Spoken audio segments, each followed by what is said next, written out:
الحمد للہ وکفی وسلام علی عبادہ الذین اصطفی اما بعد۔ سورہ الحجرات میں 18 آیات ہیں۔ پہلی 5 آیات میں آداب رسالت کی تعلیم دی گئی۔ ان میں 3 اہم لفظ ہیں جو یاد کرنے ہیں: لا تقدموا، لا ترفعوا اور لا تجہروا۔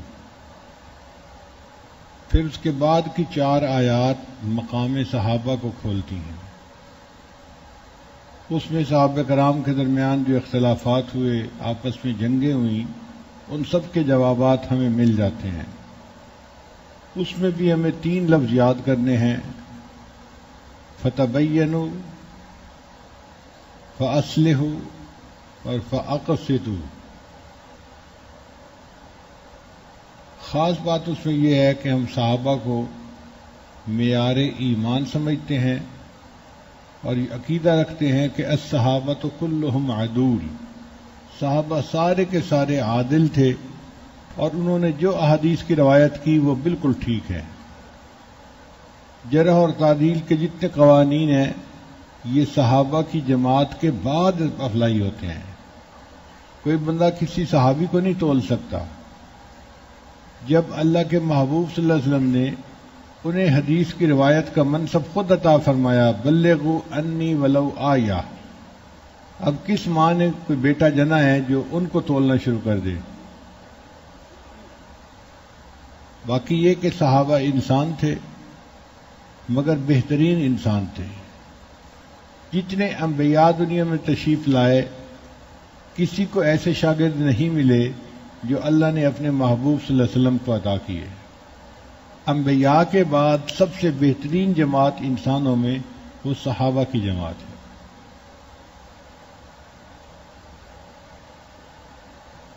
پھر اس کے بعد 3 آیات ہیں جس میں اکرام المسلمین کی تعلیم دی گئی ہے کہ ہمارے گھروں کے اندر جو لڑائی جھگڑے خلفشار ہوتا ہے اس کا حل کیا ہے۔ 2 بنیادی باتیں بتائی گئیں۔ ایک تو یہ کہ لا یسخر، تم مذاق نہ اڑاؤ۔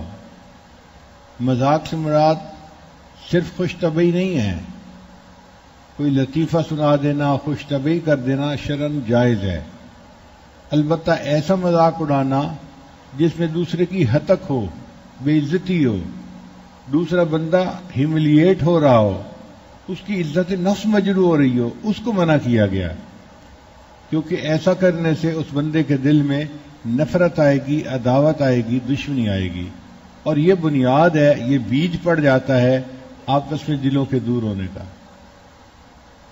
پھر جب تمسخر نہیں اڑاؤ گے تو تم ایک دوسرے کو الزام بھی نہیں لگا سکتے۔ عام طور پہ ہنسی مذاق میں لوگ الٹے الٹے نام دینا شروع کر دیتے ہیں، یہ تو الو ہے، یہ تو گدھا ہے، اس کو کیا پتہ، اور یہ نام آپس کی دشمنیوں کا سبب بنتے ہیں۔ وَلَا تَنَابَزُوا بِالْأَلْقَابِ، اور القاب سے بھی مت پکارو۔ اگر القاب تعارف کے لیے ہوں تو پکارا جا سکتا ہے، لیکن اگر ایک انسان کو مذاق اڑانے کے لیے ہوں یا چھوٹا دکھانے کے لیے ہوں تو پھر وہ منع ہے۔ دوسری بنیادی وجہ کسی کے بارے میں رائے قائم کرنا۔ شریعت نے کہا اجتنبوا کثیرا من الظن،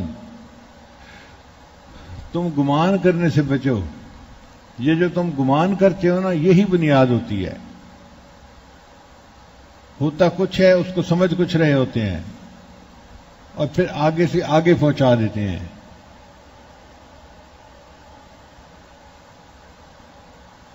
اس میں ہم نے ایک واقعہ بھی پڑھا تھا کہ امام مالک رحمۃ اللہ کے زمانے میں مدینہ کی ایک عورت نے میت کے بارے میں کوئی بات کر دی تھی، اس کا ہاتھ میت کے جسم کے ساتھ چپک گیا تھا۔ پھر جب اس کو کوڑے لگے تھے 80 تب اس کا ہاتھ چھٹا تھا، کیونکہ اس نے بہتان لگایا تھا۔ ایک عورت گزر رہی تھی اور مرد اس کو ہنس کے دیکھ رہا تھا، اتنی سی بات پہ اس نے گمان کر لیا عورت کے اس کے ساتھ ناجائز تعلقات ہیں۔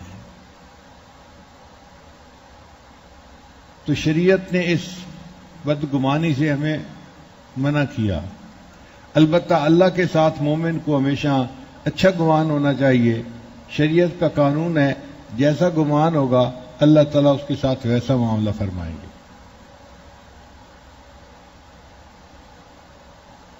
نماز پڑھتے ہوئے یا دوسرے کاموں میں جو گمان غالب ہے اس پر عمل کرنا ضروری ہوتا ہے۔ اس وقت وہ گمان کرنا شرعی چیز ہوتی ہے۔ پھر گمان کے بعد دوسری چیز ہوتی ہے تجسس پیدا ہونا۔ شریعت نے اس کو بھی منع کیا، ولا تجسسوا، تم ٹو میں نہ لگو، تم کیوں سی آئی ڈی بنتے ہو؟ اگر کسی کی ایک پرائیویٹ لائف ہے تو اس کا اور اس کے رب کا معاملہ ہے، تم درمیان میں انٹرفیئر مت کرو۔ اگر اللہ چاہیں گے تو اس کو توبہ کی توفیق دے دیں گے، اور اگر نہیں توبہ کرے گا تو اس کو سزا ملے گی۔ تو یہ تو کام اللہ کا ہے، تم کیوں ٹو میں لگتی ہو؟ کون کیا کر رہا ہے؟ تم تھانے دار متعین نہیں ہوئے، اس لیے کسی کے سیل فون کے میسیجز پڑھنا، کسی کے پرائیویٹ خط کو پڑھنا یا کسی کی پرائیویٹ لائف کو معلوم کرنے کی کوشش میں لگنا، شرعاً یہ چیزیں جائز نہیں ہیں۔ شریعت نے ہر بندے کو ایک فاصلہ دیا ہے کہ جس میں وہ اپنی زندگی اپنی مرضی سے گزار سکتا ہے۔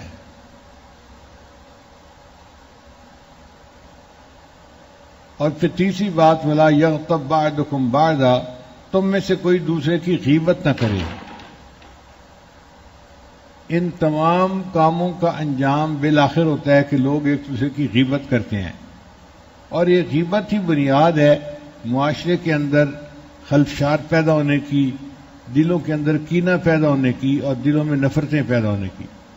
اس لیے فرمایا جو غیبت کرتا ہے وہ گویا اپنے مسلمان مردہ بھائی کا گوشت کھا رہا ہوتا ہے، اور یہ حقوق العباد میں سے ہے۔ قیامت کے دن جس کی غیبت کی گئی ہوگی وہ نیکیاں لیے بغیر نہیں رہے گا، اور کتنی نیکیاں لے گا؟ جتنی نیکیاں اس کے گناہوں سے زیادہ ہو جائیں۔ اب وہ پہاڑوں برابر گناہ لے کے آیا ہوگا تو اس کو موقع مل جائے گا نیکیاں لینے کا، وہ کہے گا میں اتنی نیکیاں لے لوں کہ یہ میرے گناہوں سے بڑھ جائیں، میں بچ جاؤں گا۔ اب کرنے والا بیچارہ ساری نیکیاں دے بیٹھے گا اور ابھی بھی بہت مطمئن نہیں ہوگا، تو پوچھیں گے بھئی اب کیا رہ گیا پیچھے؟ کہے گا جی کہ میرا حق ابھی بھی باقی ہے، چنانچہ اس کے گناہ اس غیبت کرنے والے کے سر پہ ڈال دیے جائیں گے۔ نبی اسلام نے فرمایا حسرت ہے اس بندے پر جو نیکیوں کے پہاڑ لے کر آئے گا لیکن اپنی بدزبانی کی وجہ سے نیکیاں دوسروں کو دے بیٹھے گا اور دوسروں کے گناہ اس کے سر کے اوپر لا دیے جائیں گے۔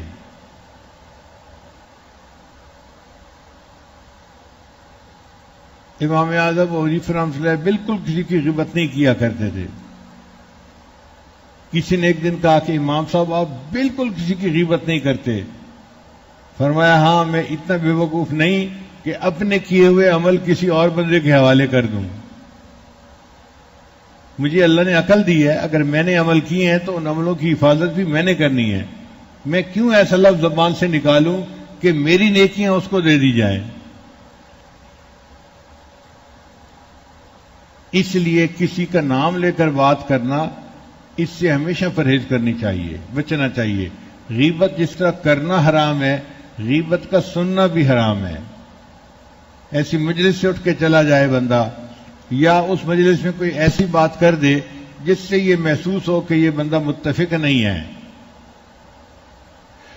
جس کی غیبت ہو رہی ہے اس کی کوئی اچھائی بیان کر دیں، وہ تو 5 وقت کی نمازی عورت ہے جی، وہ تو بڑی پردہ دار عورت ہے جی، وہ اپنے بچوں سے بڑی محبت کرتی ہے، وہ تو خامد کی بڑی فرما بردار ہے، وہ تو بڑی پڑھی لکھی ہے، وہ تو بڑی عقل مند ہے۔ کوئی نہ کوئی اچھائی تو ہوتی ہے نا، تو کوئی اچھائی بیان کر دیں گے تو گویا آپ غیبت کرنے والے کے ساتھ متفق نہیں ہیں۔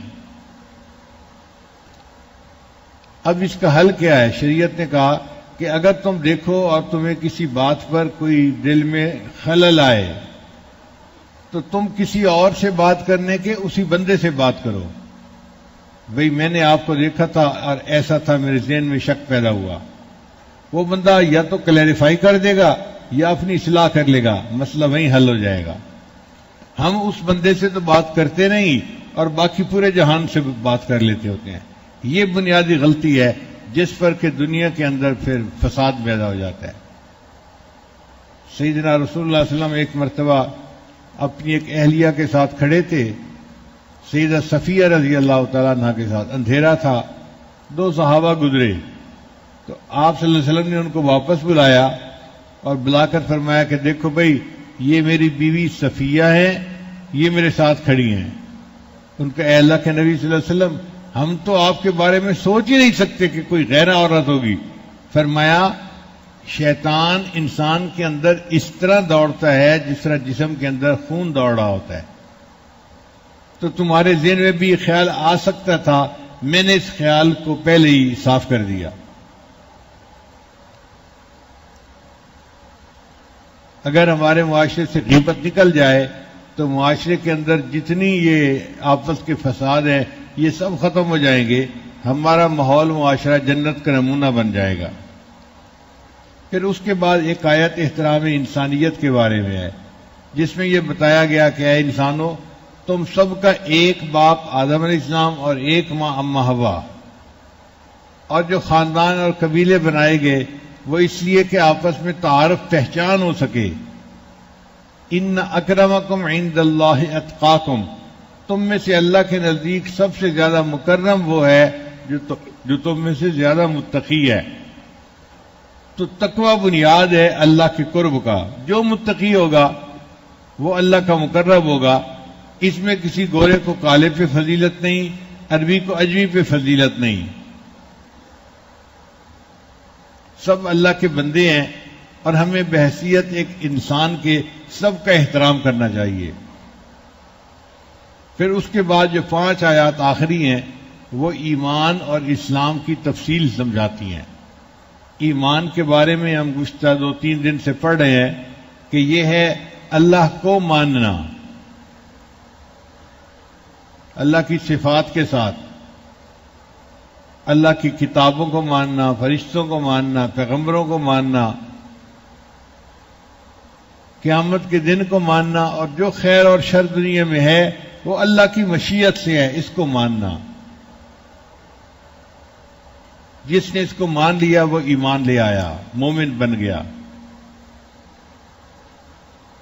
نبی علیہ الصلوۃ والسلام نے صحابہ کرام کے ایمان کو بہت زیادہ مضبوط بنایا، ہر وقت ان کو یہ بات سمجھائی کہ تمہارا اللہ دیکھتا بھی ہے، سنتا بھی ہے اور تمہارے ساتھ بھی ہے۔ یہ ایک ایسا عمل تھا کہ جس کی وجہ سے ہر بندے کے دل میں معیت کا استحضار پیدا ہو گیا تھا، چنانچہ ان کی زندگیوں سے گناہ نکل گئے تھے۔ ایک نوجوان لڑکی کا واقعہ جو حضرت عمر رضی اللہ عنہ کے بارے میں ہے وہ بھی آپ کو یاد ہوگا۔ ایک چرواہے کا واقعہ، بکری بیچنے کا، وہ بھی عبداللہ ابن عمر رضی اللہ عنہ نے نقل فرمایا۔ اس طرح کے سینکڑوں نہیں ہزاروں واقعات تھے جو پیش آئے۔ ان کی تنہائی پاک ہو گئی تھی، ان کے دل میں اللہ کی ایسی معیت کا استحضار پیدا ہو گیا تھا کہ وہ اللہ کی خاطر گناہ کو چھوڑ دیتے تھے۔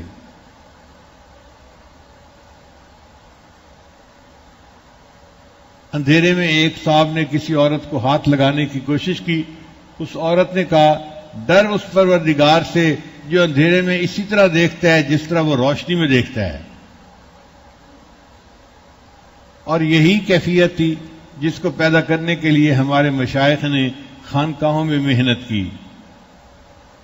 داؤد طائی رحمۃ اللہ کے ماموں نے ان کو سکھایا تھا کہ روزانہ رات کو سوتے ہوئے سوچا کرو اللہ میرے ساتھ ہے، اللہ مجھے دیکھتا ہے۔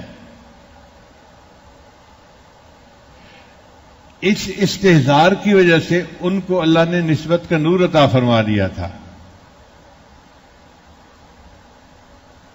زکریہ ملتانی رحمۃ اللہ کو ان کے شیخ نے جلدی نسبت دے دی تھی، اس لیے کہ ان کی یہ نسبت پکی تھی، استحضار پکا تھا۔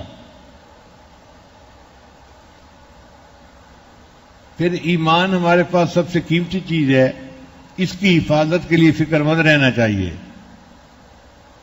اس کے ضائع ہونے کے بھی کچھ اسباب ہیں.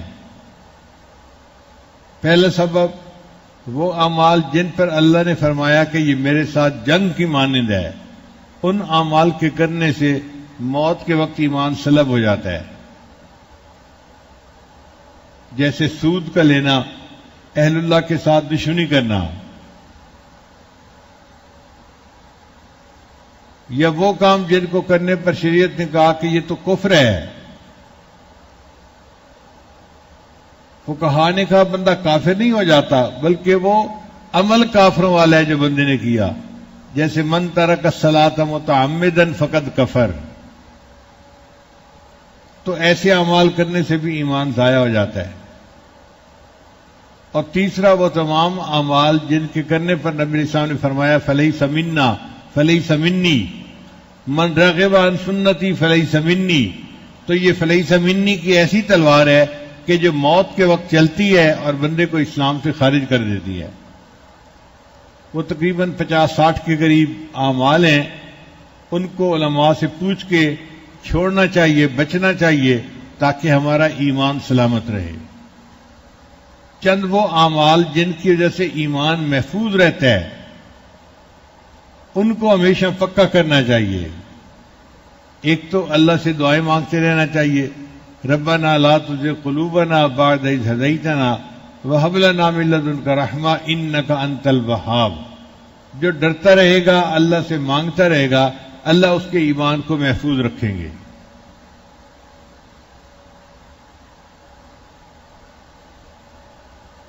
اور دوسرا عمل اہل اللہ کے ساتھ محبت رکھنا. ہم رجال اللہ یشقا جلیسہم. یہ وہ لوگ ہیں جن کے پاس بیٹھنے والا بدبخت نہیں ہوتا. بدبخت ہوتا ہے جو ایمان کے بغیر دنیا سے چلا جائے. جب بدبخت نہیں ہوتا اس کا مطلب یہ کہ ایسا بندہ ایمان کے ساتھ دنیا سے رخصت ہوتا ہے، ایمان سے محروم نہیں ہوتا. ہمارے اکابر میں حضرت خواجہ فضل قریشی رحمۃ اللہ علیہ ایک بڑے بزرگ گزرے ہیں، مسکین پور شریف والے. وہ فرمایا کرتے تھے جس قلب پر یہ انگلی لگ گئی اس کو ذکر کے بغیر موت نہیں آ سکتی. ایک دفعہ میں نے اپنے پیر و مرشد حضرت مرشد عالم رحمۃ اللہ سے پوچھا، حضرت میں چھوٹا بھی ہوں اور کم علم بھی ہوں، مجھے کچھ باتیں سمجھ میں نہیں آتی، اگر آپ اجازت دیں تو میں آپ سے سوال پوچھ لیا کروں. تو حضرت مسکرا پڑے، ہاں پوچھو، کیا سوال پوچھتے ہو؟ میں نے کہا کہ حضرت خواجہ فضل قریشی رحمۃ اللہ کا یہ قول آپ سے سنا ہے تقریر میں کہ جس قلب پر یہ انگلی لگ گئی اس کو ذکر کے بغیر موت نہیں آ سکتی. تو یہ تو دعویٰ نظر آتا ہے، اور تصوف و سلوک کے میدان میں تو جو دعویٰ کرتا ہے اسی کی پکڑ ہوتی ہے.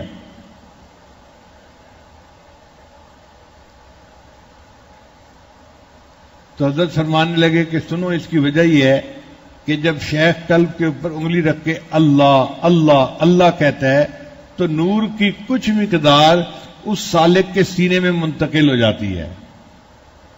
اب وہ مقدار تھوڑی سے ہی مگر ہوتی ہے.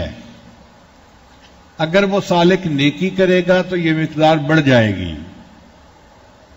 اور اگر نیکی نہیں کرے گا تو جتنی مقدار ہے وہ اندر کم از کم محفوظ رہے گی. جیسے اندھیرے میں جگنو کی لائٹ بھی نظر آ جاتی ہے. تو یہ ایمان کی مقدار اگرچہ تھوڑی سی ہے، نور تھوڑا سا ہے، لیکن بہرحال نور موجود ہے سینے میں. جب موت کا وقت آتا ہے تو اس وقت انسان پر ایک ایسا لمحہ آتا ہے جب وہ پچھلا جہان بھی یاد ہوتا ہے دنیا، اور اگلے جہان کو بھی آنکھوں سے دیکھ رہا ہوتا ہے.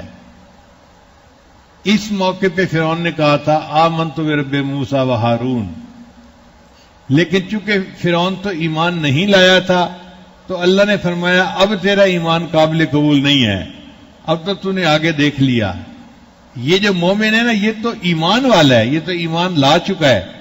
اب یہ آخرت کی منظر کو دیکھتا ہے نا تو دنیا سے اس کا تعلق کٹ جاتا ہے، آخرت کے ساتھ تعلق غالب آ جاتا ہے.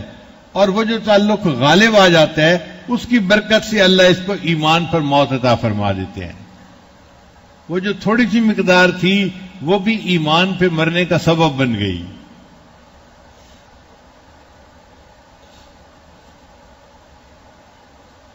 پھر اس کے بعد ہے اسلام کیا ہے. اللہ کو ماننا یہ ایمان ہے اور اللہ کی ماننا یہ اسلام ہے.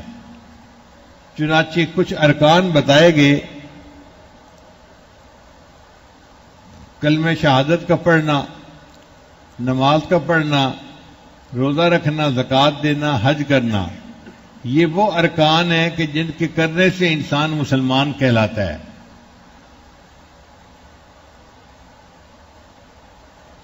اور ہمیں اپنے مسلمان بننے کی دعائیں اللہ سے کرنی چاہیے. حضرت ابراہیم علیہ السلام نے دعا مانگی، ربنا وجعلنا مسلمین لک ومن ذریتنا امۃ مسلمۃ لک، اے اللہ ہمیں مسلمان بنا دے. تو بھئی ہم بھی اپنے آپ کو مسلمان سمجھتے رہتے ہیں، مانگے بھی صحیح اللہ سے کہ ہم نام کے تو مسلمان ہیں، اے اللہ ہمیں کام کا بھی مسلمان بنا دے.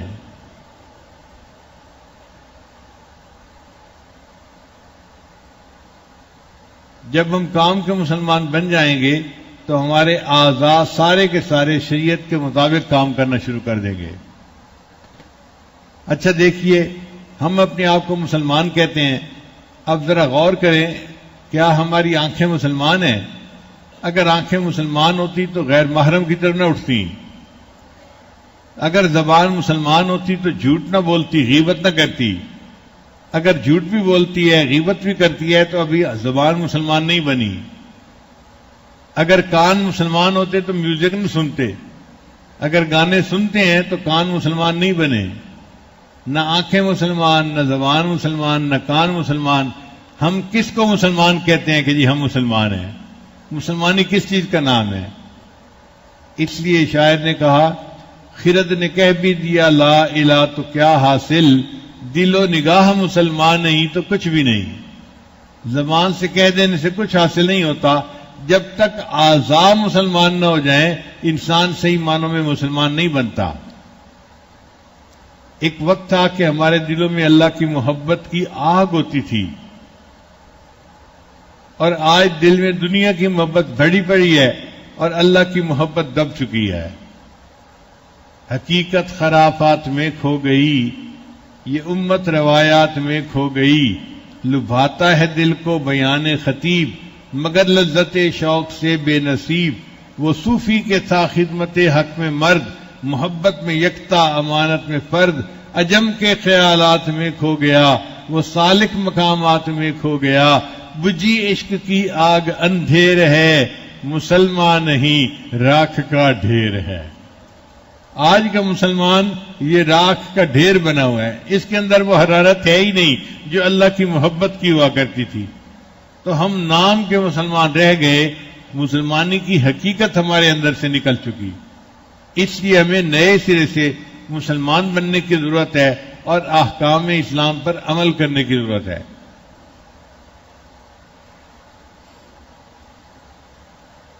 جس دور پہ نازاں تھی دنیا، ہم اب وہ زمانہ بھول گئے. اوروں کی کہانی یاد رہی، ہم اپنا فسانہ بھول گئے. منہ دیکھ لیا آئینے میں، پر داغ نہ دیکھے سینے میں.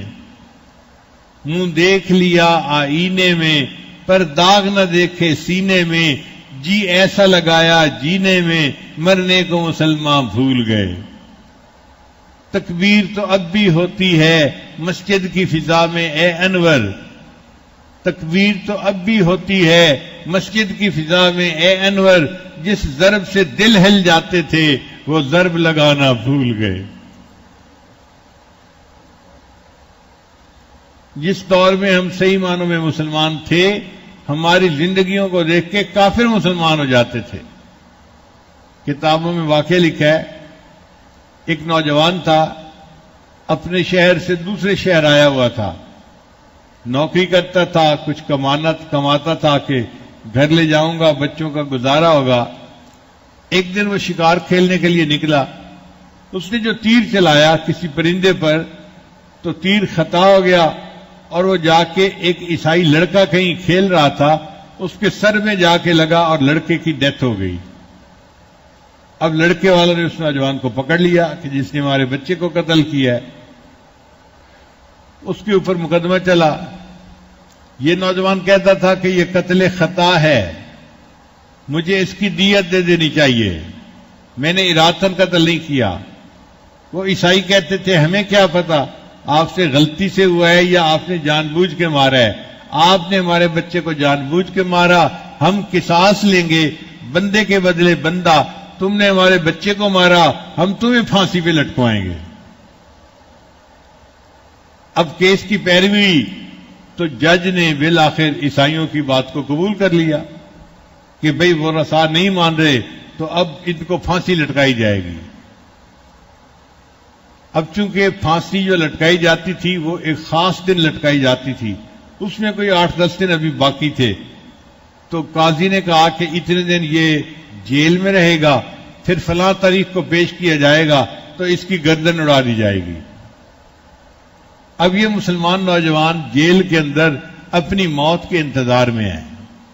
اس کو خیال آیا میرے تو کسی رشتہ دار کو پتہ ہی نہیں کہ میں کس حال میں ہوں, وہ ساری عمر روتے رہیں گے, مجھے ڈھونڈتے رہیں گے, کیا یہ بہتر نہیں کہ میں جا کے اپنے رشتہ داروں کو بتا دوں کہ میرے اوپر یہ مصیبت بن گئی اور اب مجھے فلاں دن قتل کر دیا جائے گا. لیکن میں تو جیل میں ہوں, میں جاؤں کیسے؟ چنانچہ اس نے سوچا کہ جو جیلر ہے نا, جیل سپرنٹینڈنٹ, وہ عیسائی ہے, عیسائی مسلمان مل کے رہتے تھے, تو میں اس سے ریکویسٹ کر کے دیکھتا ہوں شاید وہ میری بات مان جائے. تو وہ نوجوان جیل سپرنٹینڈنٹ کے پاس گیا, اسے کہا کہ میں مجرم ہوں, میرے اوپر حد قائم ہونی ہے, مگر اس میں ابھی 4-5 دن باقی ہیں, اگر آپ مجھے اجازت دیں اور مجھے آزاد کر دیں تو میں اپنے گھر چلا جاتا ہوں اور ان کو سارے احوال بتا کے پھر واپس آ جاؤں گا. جمعے کے دن جمعہ کی نماز کے بعد قاضی کی عدالت لگنی ہے, میں فجر میں ہی آ جاؤں گا, اور میں مسلمان ہوں. اب اس نوجوان نے جب کہا نا کہ میں مسلمان ہوں اور میں آپ کے ساتھ یہ عہد کر رہا ہوں, وعدہ کر رہا ہوں کہ میں جمعہ کے دن آ جاؤں گا, تو عیسائی نے اس کے اوپر اعتماد کیا اور اپنی ذمہ داری پہ اس قاتل کو بری کر دیا, چھوڑ. قاتل چلا گیا. اللہ کی شان وہ جمعرات تک واپس نہیں آیا. جمعے کا دن آ گیا. اب جیل سپرنٹینڈنٹ پریشان ہے کہ اگر وہ نہ آیا تو میں قاضی کو کیا بتاؤں گا. اللہ کی شان دیکھیں جی, جمعہ کی نماز ہو گئی, اس کے بعد قاضی کی عدالت لگی. جب اس مجرم کا نام پکارا گیا کہ اس کو پیش کرو, تو جیل سپرنٹینڈنٹ اس کی جگہ پر آیا. جی میں نے اپنی ذمہ داری پہ اس کو چھوڑ دیا تھا, اس نے کہا تھا میں آ جاؤں گا, ابھی تک واپس نہیں آیا. قاضی نے کہا اچھا, اگر وہ مجلس ختم ہونے تک واپس نہیں آیا, ہم اس کی جگہ تمہارا سر اتار دیں گے, بندے کے بدلے ہم نے بندے کو جو ہے نا وہ قتل کرنا ہے. تم نے کیوں چھوڑا اس کو؟ وہ تو نکل گیا, بھاگ گیا, اب اس کی جگہ تمہیں قتل کیا جائے گا. اب عیسائی پریشان, لڑکا بھی ہمارا مرا اور اب اس کے بدلے میں افسر بھی ہمارے کو قتل کیا جائے گا. خیر باقی مجرموں کو سزائیں مل رہی تھیں اور پورا مجمع پیچھے کی طرف دیکھ رہا تھا کہ شاید وہ لڑکا آ جائے. اس نے کہا تھا میں مسلمان ہوں, میں آ جاؤں گا, اور مسلمان وعدے کے پکے ہوتے ہیں, کوئی مجبوری بن گئی ہوگی مگر وہ آئے گا ضرور. اللہ کی شان دیکھیں کہ جب آخری مجرم جو ہے اس کو سزا دی گئی تو لوگوں نے دیکھا کہ دور سے کوئی بھاگتا ہوا آ رہا ہے. تو جیل سپرنٹینڈنٹ نے قاضی سے درخواست کی کہ آپ تھوڑی دیر انتظار کریں, یہ بھاگتا ہوا بندہ ہو سکتا ہے وہی مجرم ہو جو واپس آ رہا ہو. سب لوگوں نے انتظار کیا. اللہ کی شان دیکھیں کہ جو بھاگ کے آ رہا تھا یہ وہی قاتل نوجوان تھا. اس نے آ کے قاضی کے سامنے بتایا کہ مجھ سے غلطی ہوئی, میں اپنے وقت پہ چلا تھا, راستے میں ایک دریا پار کرنا تھا, تو غیانی تھی, مجھے کشتی نہیں ملی, پار کرنے میں دیر ہو گئی اور میں اپنے وقت میں نہیں پہنچ سکا, میں سوری کرتا ہوں, میں پلیز آپ سے معافی مانگتا ہوں, آپ مجھے معاف کر دیں, لیکن میں پہنچ گیا ہوں, لہذا اب اگر سزا دینی ہے تو مجھے دی جائے. جب نوجوان نے کہا کہ سزا دینی ہے تو مجھے دی جائے, تو عیسائی جو ہے بچے کا والد, اس نے کہا کہ قاضی صاحب اس نے تو ایک بات کہی کہ میں سزا لینے کے لیے آ چکا ہوں، میں اب آپ کے سامنے دو باتیں کرتا ہوں۔ قاضی نے کہا کیا دو باتیں کرتے ہو؟ اس نے کہا دو باتیں یہ کرتا ہوں، پہلا تو یہ کہ یہ میرے بچے کا قاتل ہے، میں اس کو قتل کی سزا معاف کرتا ہوں، اور دوسری بات یہ کرتا ہوں کہ میں کلمہ پڑھ کے مسلمان بھی ہوتا ہوں۔ یہ مسلمان اگر وعدے کے اتنے پابند ہیں تو پھر ہمیں بھی مسلمان بن کے ہی زندگی گزارنی چاہیے۔ تو جب ہم صحیح معنوں میں مسلمان تھے تو ہمارے اعمال کو دیکھ کے کافر مسلمان ہو جاتے تھے۔ دہلی میں جامع مسجد ہے، اس میں کیلیگرافی کا کام بہت خوبصورت ہوا ہے۔ تو ایک انگریز کو کسی نے بتایا، وہ کیلیگرافی کا ماہر تھا، اس نے کہا جی میں آج جاؤں گا مسجد میں اور وہ کام دیکھ کے آؤں گا۔ اب دہلی کی جامع مسجد بادشاہی مسجد کی طرح اونچی بنی ہوئی ہے، تو بہت ساری سیڑھیاں چڑھنی پڑتی ہیں، پھر مسجد میں داخل ہوتا ہے۔ یہ انگریز جب مسجد میں داخل ہونے کے لیے سیڑھیاں چڑھ رہا تھا نا، تو ایک فقیر اس کے پاس آیا مانگنے کے لیے، جی میں غریب ہوں مجھے کچھ دے دو۔ اس نے اپنا بٹوا نکالا اور اس میں سے کچھ 1-2 روپے نکالے اور فقیر کو دے دیے اور بٹوا اپنی جیب میں ڈال لیا۔ پھر اس کے بعد اس نے مسجد کو دیکھا، اس کو کام بہت پسند آیا۔ گھر گیا تو اس نے اپنی بیوی کو بتایا کہ بھئی میں نے مسجد میں یہ کام دیکھا ہے اور مجھے بہت پسند آیا، اب جب چھٹی کا دن آئے گا نا تو میں تمہیں بھی لے جاؤں گا اور وہ کام دکھاؤں گا۔ وہ بھی اسی فن کی ماہرہ تھی۔ اس نے کہا بہت اچھا۔ اب دوسرے دن اس انگریز کو پتا چلا کہ اس کا بٹوا کہیں گم ہو گیا ہے۔ اب وہ بہت سوچتا رہا کہ کہاں گم ہو گیا، کہاں گرا، کچھ یاد ہی نہیں آتا تھا۔ اللہ کی شان دیکھیں، اس میں اس کے بہت اہم ڈاکومنٹس تھے۔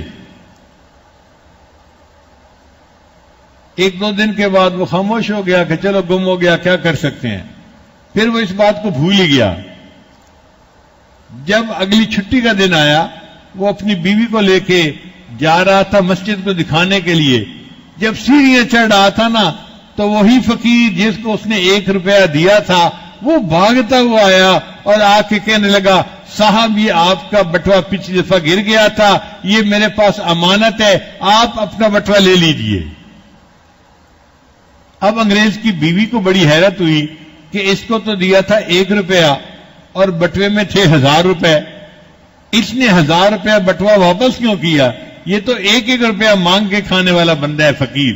تو اس نے اس سے کویسچن کیا کہ جب تمہیں بٹوا مل گیا تھا اور ہمیں تو یاد بھی نہیں کہ بٹوا تمہارے پاس ہے یا نہیں، تم نے اسے کیوں رکھا اور واپس کیوں کیا؟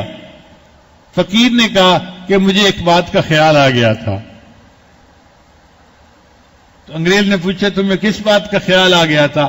اس نے کہا کہ مجھے یہ خیال آ گیا تھا کہ میں مسلمان ہوں اور آپ عیسائی ہو، اب آپ کا بٹوا اگر میں چوری کر لوں گا نا تو قیامت کا دن ہوگا تو آپ کے پیغمبر اسلام عیسیٰ علیہ السلام میرے پیغمبر اسلام کو گلہ دیں گے کہ تمہارے امتی نے میرے امتی کا بٹوا چوری کر لیا تھا، اور میں نہیں چاہتا کہ میری وجہ سے میرے آقا کو قیامت کے دن گلہ سننا پڑے۔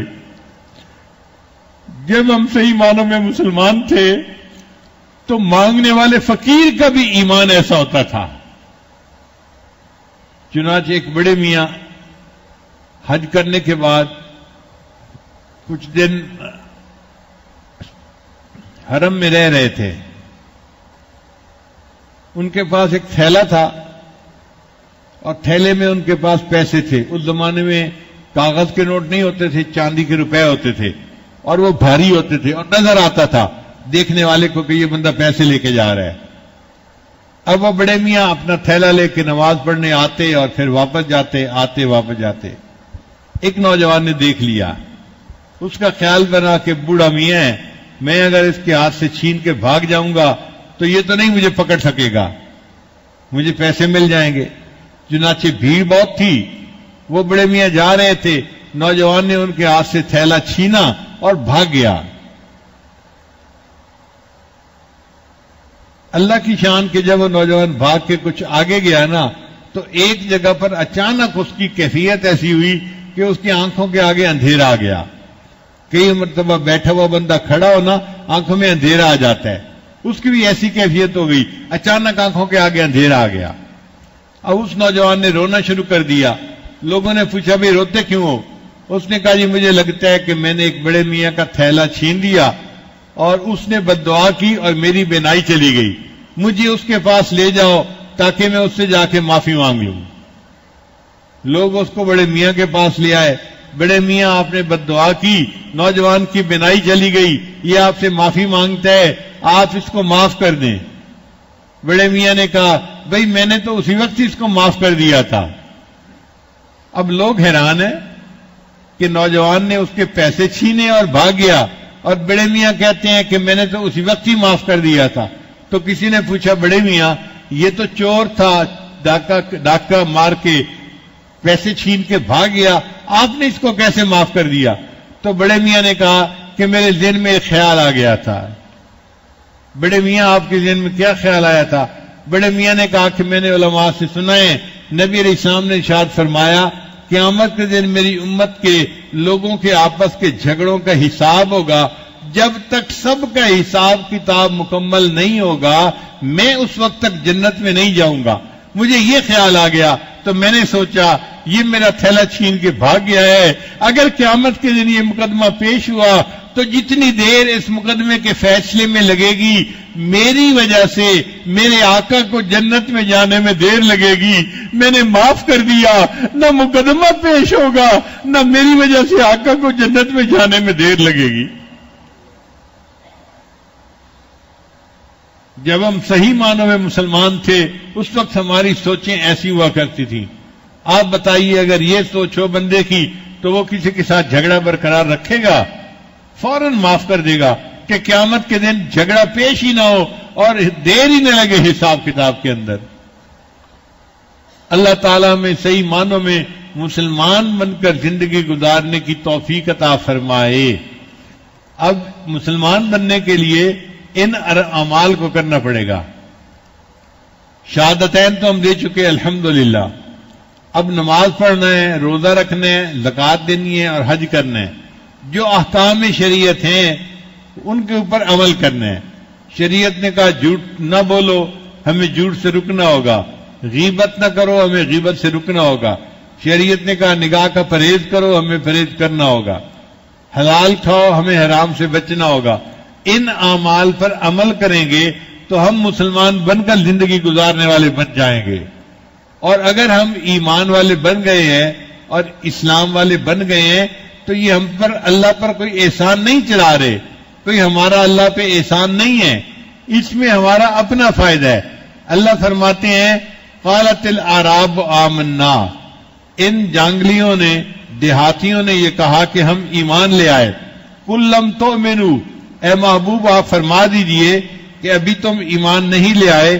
ولما يدخل الایمان فی قلوبکم، ابھی ایمان تمہارے دلوں کے اندر داخل نہیں ہوا، ابھی تم نے اقرار کیا ہے، وہ نور اندر ابھی داخل نہیں ہوا، وہ تو نور وقت کے ساتھ داخل ہوگا۔ ولیکن قولوا اسلمنا، تم کہو کہ ہم تو مسلمان ہو گئے۔ وَإِن تُطِيعُوا اللَّهَ وَرَسُولَهُ، اور اگر اللہ کے حکم پر، اس کے رسول کے حکم پر چلو گے، لا یلدکم من اعمالکم شیئا، اللہ تمہارا اعمال میں سے کچھ کم نہیں کرے گا، کچھ اعمال کو کتر نہیں دے گا، کاٹ نہیں دے گا۔ ان اللہ غفور الرحیم، اللہ تعالیٰ غفور ہے اور رحیم ہے۔ پھر اللہ تعالیٰ نے آگے مومنوں کی تفصیل بتائی کہ مومن کون ہوتا ہے۔ یہ آیت بہت اہم ہے، توجہ کے ساتھ اس کا ترجمہ سننا چاہیے۔ انما المؤمنون، اللہ فرماتے ہیں کہ بے شک مومن وہ ہوتے ہیں الذین آمنوا باللہ، جو اللہ اور اس کے رسول پر ایمان لائے، ثم لم یرتابوا، اور پھر اس کے اندر ان کو کوئی شبہ نہیں ہوتا۔ ایمان لائے تو پکا ایمان، یہ نہیں کہ جی قیامت کے دن پتہ نہیں آئے گا یا نہیں آئے گا، نہیں، دل میں شک نہ ہو کہ آئے گا یا نہیں آئے گا، لازماً آئے گا۔ جب ہم نے مان لیا ہے تو اب اس میں کوئی شک نہیں ہے۔ ہماری زبان میں دیہاتی لوگ کہتے ہیں اے جہان میٹھا اگلا کہ وہیں ڈٹھا، کہ یہ جہان تو میٹھا ہے اور اگلا کس نے جا کے دیکھا ہے؟ بھائی نبی علیہ السلام نے جا کر دیکھا ہے معراج پر اور بتا دیا ہے اور ہم نے اس کو مان لیا۔ اب ایسے ہے جیسے ہم نے خود دیکھا ہے اس کو۔ اب شک والی بات نہیں ہے. جو اللہ اور اس کے رسول پر ایمان لائے اور ان کے اندر کوئی شک نہیں ہوتا، وَجَاهَدُوا بِأَمْوَالِهِمْ وَأَنفُسِهِمْ فِي سَبِيلِ اللَّهِ، اور وہ اللہ کے راستے میں اپنے مال اور اپنی جان سے جہاد کرتے ہیں. ایک تو جہاد کا مطلب ہوتا ہے کافر کے ساتھ قتال کرنا، وہ ایک الگ معنی ہے. ایک جہاد ہوتا ہے اپنے نفس کے ساتھ مجاہدہ کرنا اور نفس کو شریعت کے اوپر مجبور کرنا، یہ بھی مجاہدہ ہے. بلکہ نبی علیہ السلام نے فرمایا رجعنا من الجہاد الاصغر الى الجہاد الاکبر، ہم چھوٹے جہاد سے اب بڑے جہاد کی طرف لوٹ رہے ہیں.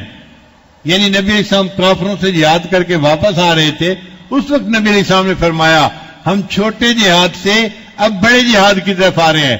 اب تک ہم کافروں سے لڑ رہے تھے، وہ چھوٹا جہاد تھا، اب ہم گھروں میں جائیں گے اور شریعت کی پابندی کی زندگی گزاریں گے، نفس کے ساتھ مجاہدہ کریں گے، یہ بڑا جہاد ہوگا. تو نفس کے ساتھ جہاد کرنا یہ بڑا مجاہدہ ہے، اور اس پر اللہ تعالیٰ کی بندے کو رضا نصیب ہوتی ہے. اللہ فرماتے ہیں اولئک ہم الصادقون، یہ ہیں سچے لوگ. تو 4 باتیں کہی گئیں: اللہ اور اس کے رسول پر ایمان لانا، پھر اس میں شک نہ کرنا، اور پھر شریعت پر عمل کرنے کے معاملے میں اپنے نفس کے خلاف مجاہدہ کرنا. جو یہ مجاہدہ کرے گا یہ پکا مومن ہے اور یہ اپنے قول کے اندر سچا ہے، یہ سچے لوگ ہیں. مسجد سے باہر نکلیں گے، نفس کہے گا اس کی طرف دیکھو غیر محرم لڑکی جا رہی ہے. اب ایک مجاہدہ شروع ہو گیا. جو بچ گیا دیکھنے سے وہ کامیاب ہے، وہ سچا بندہ ہے. اور جس نے اپنے نفس کے سامنے ہتھیار ڈال دیے اور غیر محرم کی طرف آنکھ اٹھا کے دیکھ لی، وہ اپنی بات میں جھوٹا نکلا، وہ جھوٹا ہے، وہ سچا نہیں ہے. پھر اللہ فرماتے ہیں قُلْ أَتُعَلِّمُونَ اللَّهَ بِدِينِكُمْ، تو کہہ کیا تم جتلاتے ہو اللہ کو اپنی دینداری. وَاللَّهُ يَعْلَمُ مَا فِي السَّمَاوَاتِ وَمَا فِي الْأَرْضِ، اللہ کو تو خبر ہے جو کچھ آسمانوں میں ہے یا زمین میں ہے. وَاللَّهُ بِكُلِّ شَيْءٍ عَلِيمٌ، اللہ ہر چیز کو جانتا ہے. تم اپنا ایمان اللہ کو نہ جتلاؤ، اللہ کو پتہ ہے تمہارے دلوں میں کیا ہے. منت منے کی خدمت سلطان ہمی کنی، منت ازو شناس کے در خدمت گزاشتت. اے دوست، بادشاہ پر احسان نہ جتلا کہ تو بادشاہ کی خدمت کرتا ہے. ارے بادشاہ کی خدمت کرنے والے لاکھوں، یہ بادشاہ کا تجھ پر احسان، اس نے تجھے خدمت کے لیے قبول کر لیا. تو ہمارا اللہ پہ احسان نہیں ہے کہ ہم مومن بن گئے، اللہ کا ہم پر احسان، اس نے ہمیں ایمان کی توفیق عطا فرما دی. ہم اللہ کا احسان مانتے ہیں اور اللہ کا شکر ادا کرتے ہیں. چنانچہ آگے فرمایا قُلْ لَا تَمُنُّوا عَلَيَّ إِسْلَامَكُمْ، تو کہ مجھ پر احسان نہ جتلاؤ اپنے اسلام لانے کا. بل اللہ یمن علیکم ان ہداکم للایمان، اللہ تم پر احسان رکھتا ہے کہ اس نے تم کو راہ دی ایمان کی. ان کنتم صادقین، اگر سچ کہو. ان اللہ یعلم غیب السماوات والارض، بے شک اللہ جانتا ہے چھپے ہوئے بھید آسمانوں کے ہوں یا زمینوں کے ہوں. واللہ بصیر بما تعملون، اور اللہ دیکھتا ہے جو تم کرتے ہو. اے ایمان والو، اس صورت میں ہم نے تمہیں چند باتیں کرنے کا حکم دیا ہے، اب تم عمل کرتے ہو یا نہیں کرتے اس کو ہم دیکھیں گے. واللہ بصیر بما تعملون، اللہ دیکھتا ہے جو تم کرتے ہو. اب ہم دیکھیں گے کہ سورت کا تفسیر پڑھی، ترجمہ پڑھا، اب ان اعمال کو زندگی میں اپنایا بھی ہے یا نہیں اپنایا.